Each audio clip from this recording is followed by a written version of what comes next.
Bulan kemarin saya harus menghadiri undangan bisnis yang mengharuskan saya berangkat ke New York. Sebuah perjalanan yang melelahkan bagi saya. Mengingat Jakarta New York ditempuh bisa 24 jam.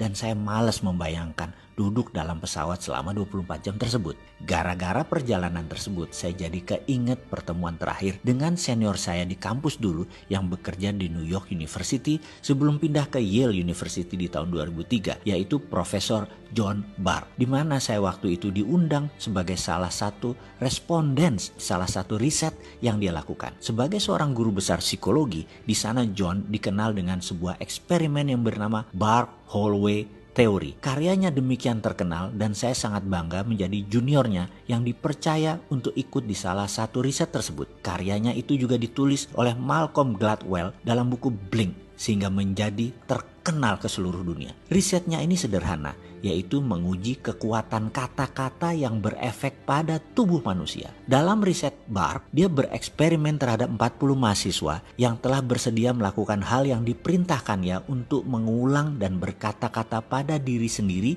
selama 30 hari. Atau kalau disederhanakan, disuruh melakukan self-talk, bicara dengan diri sendiri selama 30 hari. Ke-40 mahasiswa dibagi dua kelompok, kelompok A dan kelompok B.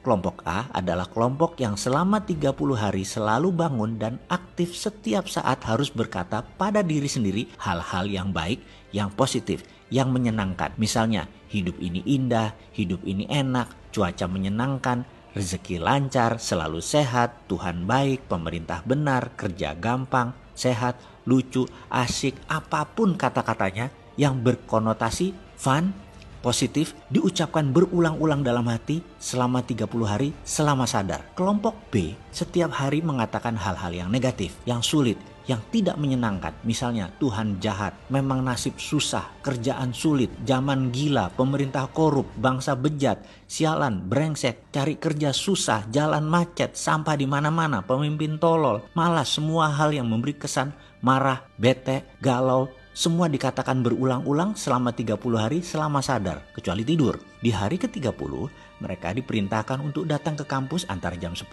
sampai jam 13. Sepanjang hallway atau koridor disiapkan kamera yang banyak karena ada 100 responden dari beragam latar belakang hadir untuk menilai. Kita melihat via monitor, via kaca cermin yang semua tidak diketahui oleh peserta. Saya termasuk di antara 100 koresponden tersebut. Kami tidak tahu mana yang dari kelompok A, mana yang dari kelompok B. Kami hanya dikasih kertas, ada gambar foto peserta, beserta nama. Di sana ada dua kolom, A dan B.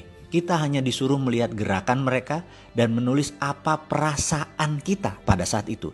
Kira-kira mereka dari kelompok A dicontreng A. Kalau dari kelompok B, ya B. Sangat sederhana kan? Selama 3 jam, kami berseratus menilai setiap mahasiswa yang jalan melalui koridor panjang tersebut. Setelah selesai, kertas direview, dikumpulkan, dan kami lunch. Selesai lunch, 100 jawaban kami disorotkan ke layar LCD proyektor. Apa yang terjadi? Kami berseratus tepat menebak 40 peserta tersebut mana yang A dan B dengan ketepatan 95%.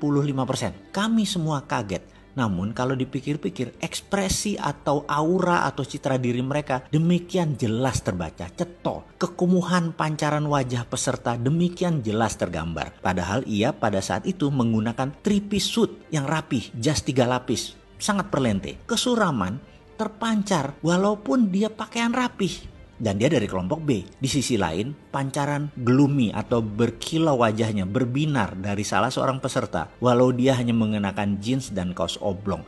Demikian jelas terlihat sehingga mudah mengkonfirm bahwa dia dari kelompok A. Melihat ketepatan tersebut, banyak responden bertanya apa yang terjadi. Termasuk saya sangat antusias. John menjelaskan dengan sederhana. Katanya demikian, manusia itu memiliki 1 triliun sel. Setiap hari mati kira-kira 30 miliar sel. Sehingga di hari ke-30 manusia itu berbeda dengan sel 30 hari yang lalu. Note, catatan aslinya sel itu adalah billion nano jumlahnya. Kita lanjut lagi. Dalam 30 hari, sel yang mati tersebut diganti atau tumbuh sel baru. Pada saat sel baru itu bertumbuh, sel tersebut netral sifatnya. Kita manusia bisa menulis apapun di sel ini dengan pikiran dan kata-kata. Maka kalau dalam 30 hari kita mengatakan hal-hal negatif berulang-ulang tanpa jeda, membuat tubuh kita, sel baru kita bereaksi sesuai apa database yang dituliskan, sehingga orang tersebut kumuh, butek, suram, tidak menyenangkan, dan lain sebagainya. Di sisi lain, kalau selama 30 hari ditulis database positif, hasilnya ya positif, wajahnya berbinar, kulitnya terang, ceria, auranya menyenangkan, kita menjadi ingin dekat dengan orang tersebut.